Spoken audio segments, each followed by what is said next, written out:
बच्चों देखो, आज का जो टॉपिक है वो ऑर्गेनिक फार्मिंग। हम ऑलमोस्ट पूरा चैप्टर खत्म कर चुके हैं, क्रॉप कल्टीवेशन से लेके एनिमल हस्बेंड्री तक। ठीक है, आज हम लोग जो पढ़ने वाले हैं ऑर्गेनिक फार्मिंग के बारे में पढ़ने हैं। आइए देखते हैं क्या होता है organic farming. In traditional farming cultivating plants involve the use of chemical fertiliser and pesticide. Traditional farming मतलब जो अभी इतने समय से हम लोग करते आ रहे हैं, जो हमने अभी तक पढ़ा था वो ट्रेडिशनल फार्मिंग ही थी। क्या थी वो? ट्रेडिशनल फार्मिंग, जिसमें हमने फर्टिलाइजर यूज़ किए थे, केमिकल्स यूज़ किए थे अलग अलग तरह के। ठीक है, तो ट्रेडिशनल फार्मिंग के क्या होता है, जो प्लांट्स को कल्टीवेट करने के लिए अलग अलग केमिकल फर्टिलाइजर का और पेस्टिसाइड का इस्तेमाल किया जाता है। ठीक है, आप लोगों को पता है पेस्टिसाइड को पेस्ट मारने के लिए, फर्टिलाइजर हम लोग इस्तेमाल करते हैं न्यूट्रिएंट को बढ़ाने के लिए। Likewise in animal husbandry traditional practices involve the use of chemicals such as hormones that we are given to animals to increase their yield of milk, meat और eggs। वैसे अगर मैं एनिमल हस्बेंड्री की बात करूँ, जो हम जानवरों को पालते हैं, पता है उन्हें हम ना हार्मोनल इंजेक्शन देते हैं, इंजेक्शन लगाते हैं। पता है क्यों लगाते हैं इंजेक्शन? ताकि ना वो लोग दूध की पैदावार को बढ़ा दें, ठीक है, मीट की पैदावार बढ़ा दें और एग की पैदावार बढ़ जाए उससे। अगर आप वो इंजेक्शन लगाते हो, हार्मोन लगाते हो, तो क्या होता है, हार्मोन लगाने से एग, मीट हो गए, एग्स हो गए, मिल्क हो गया, इनकी प्रोडक्शन जो होती है क्या हो जाती है, बढ़ जाती है। तो यहाँ पर भी देखा जाए तो हार्मोन जो दिए जा रहे हैं वो भी एक तरह का केमिकल इंजेक्ट करा जा रहा है, ठीक है, बाहर से। तो एनिमल हस्बेंड्री में भी केमिकल्स यूज हो रहा है। But these practices are harmful to the plants. लेकिन ये जो प्रैक्टिसेस हम लोग कर रहे हैं, जो केमिकल का इस्तेमाल कर रहे हैं, ये प्लांट्स के लिए और एनिमल्स के लिए और एनवायरमेंट के लिए क्या है, नुकसानदेह, harmful. The alternative to these practices is organic farming. इसका ऑल्टरनेटिव क्या इन प्रैक्टिसेस का, वो क्या है, organic farming, which is based on natural ways. जो कि किस पे बेस्ड है, किस पे आधारित है, वो प्राकृतिक तरीकों पे आधारित है। क्या? Organic farming. अब ये आपको ये बात तो समझ आ गई ऑर्गेनिक फार्मिंग क्यों करी जा रही है, ताकि ये जो केमिकल्स का इस्तेमाल हो रहा है ये ना हो, ठीक है, ना हो। इसके नहीं, केमिकल्स के इस्तेमाल नहीं होने से क्या होगा हमारा, या और हम क्या अपनाएंगे, प्राकृतिक तरीके अपनाएंगे। जब केमिकल्स इतने यूज़ नहीं होंगे तो जितनी डिसीजेस या बीमारियां या हेल्थ की दिक्कतें होती हैं वो सब भी नहीं होंगी। ठीक है, ऑर्गेनिक क्रॉप कल्टीवेशन और organic animal husbandry.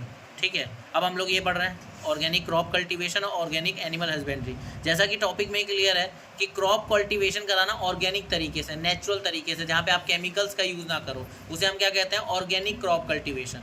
Animal husbandry का आपको मैंने मतलब बताया था, एनिमल्स की देखभाल करना, कोई सामान का प्रोडक्शन कराने के लिए, जैसे कि दूध हो गया, ये हो गया, अंडे हो गए, ठीक है, उनकी देखभाल करना, उनको पालना, ठीक है, उनका ब्रीडिंग कराना, ठीक है, किसके लिए, मिल्क के लिए, एग के लिए, मीट के लिए, उसे हम एनिमल हस्बेंड्री कहते हैं। लेकिन ऑर्गेनिक एनिमल हस्बेंड्री का मतलब क्या हुआ, जहाँ पर आप इंजेक्शंस वगैरह ना लगाओ उनकी प्रोडक्शन को बढ़ाने के लिए, ठीक है, अब नेचुरल तरीके अपनाओ करने के लिए। इस चीज़ को हम लोग क्या बोलते हैं, ऑर्गेनिक एनिमल हस्बेंड्री। ठीक है, तो एक एक करके हम लोग पढ़ते हैं।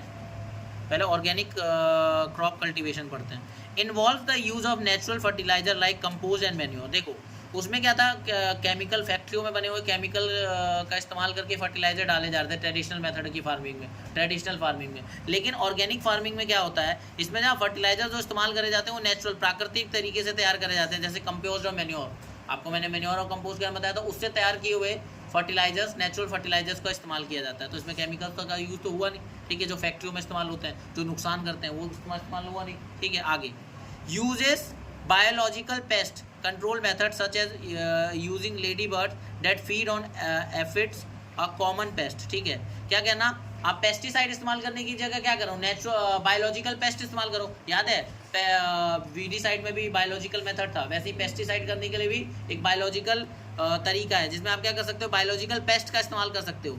जो क्या करेगा, बायोलॉजिकल पेस्ट का इस्तेमाल कर सकते हो, जो पेस्ट को उसको रोकेगा। ठीक है, जैसे कि लेडी बर्ड का, ये आप देख रहे हो, ये लेडी बर्ड है, इसको आप इस्तेमाल कर सकते हो। ठीक है, जो एफिड्स पे फीड करते हैं, एक कॉमन पेस्ट है जो, ठीक है। इसके अलावा बाद follows practices like crop rotation to enrich the soil with nitrogen compound. आप केमिकल डालने की जगह, जहाँ आप केमिकल फर्टिलाइजर डालोगे उससे न्यूट्रिएंट बढ़ेगा, आप उसकी जगह क्रॉप रोटेशन इस्तेमाल करो। ये सारी चीज़ें हम लोग पहले पढ़े थे। क्रॉप रोटेशन, उससे क्या होता है, न्यूट्रिएंट्स एनरिच होते हैं अगर आप क्रॉप रोटेशन करते हो। क्रॉप रोटेशन का मतलब क्या है कि एक सीज़न में मान लो आपने गेहूं बो दिया, उससे अगले सीज़न में मान लो आपने दाल की खेती कर दी, कोई दाल की खेती कर दी, लेगुमिनस प्लांट की खेती कर दी, उससे क्या होगा, नाइट्रोजन का जो न्यूट्रिएंट है वो रिप्लेनिश हो जाएगा। और ये एक नेचुरल तरीका है, इसमें कोई केमिकल फर्टिलाइजर का इस्तेमाल नहीं हुआ। ठीक है, आगे करें। आगे देखो organic animal husbandry. Animals are grown on organic lands and fed natural food. ठीक है, एनिमल जो है वो ऑर्गेनिक लैंड्स पे ग्रो करते हैं। ऑर्गेनिक लैंड्स मतलब जो नेचुरल तरीके से तैयार की लैंड होती है, और उन्हें नेचुरल फूड यानी प्राकृतिक खाना दिया जाता है।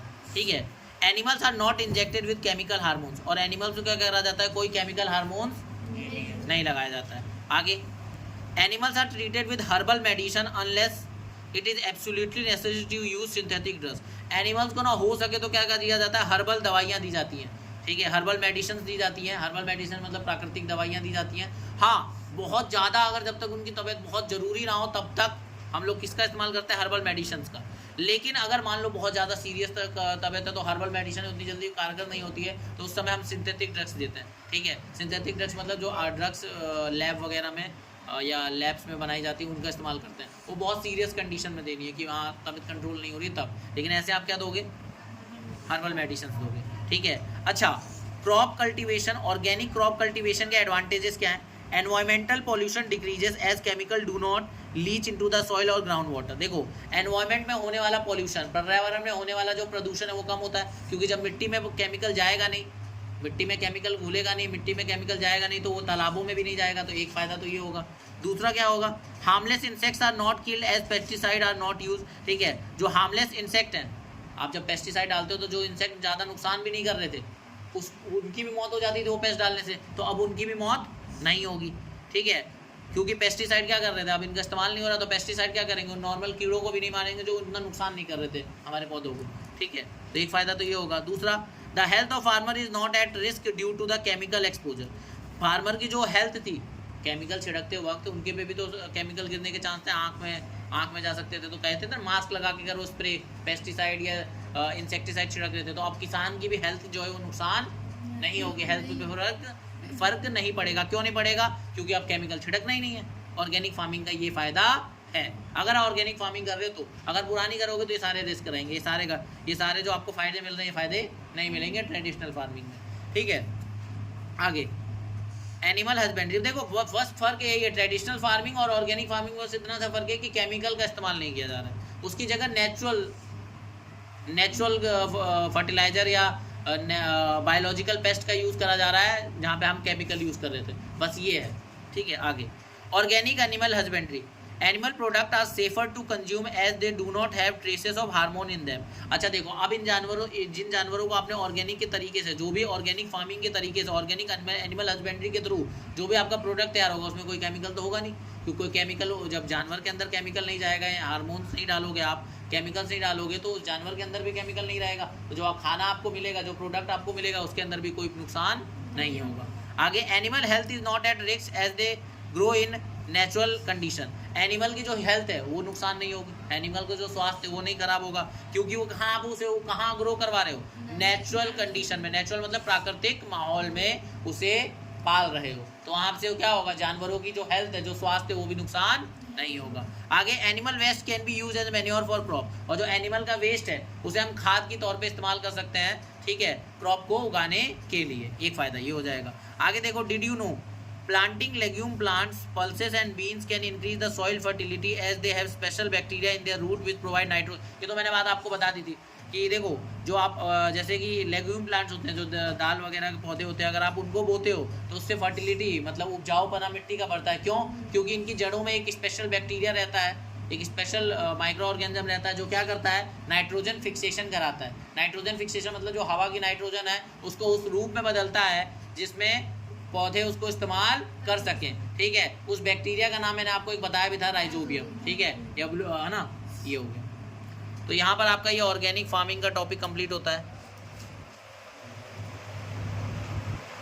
ठीक है, स्क्रीनशॉट ले सकते हो। कोई डाउट? हार्मोन्स का मतलब देखो, एक ऐसा केमिकल हो गया जो बॉडी में ना क्या करता है, चेंजेस लाता है। हमारे में भी हार्मोन्स होते हैं, नेचुरल हार्मोन्स होते हैं हमारी बॉडी में, चाहे जानवरों में भी होते हैं। लेकिन ठीक है, अगर लेकिन आप बाहर से हार्मोन दे रहे हो, तो बाहर से बनाए हुए, लैब में बनाए हुए हार्मोन्स होंगे, वो क्या करेंगे बॉडी में। हार्मोन्स का मतलब होता है सिंपल ऐसे केमिकल जो हमारे बॉडी में प्रोड्यूस होते हैं अलग अलग ग्लैंड्स के द्वारा।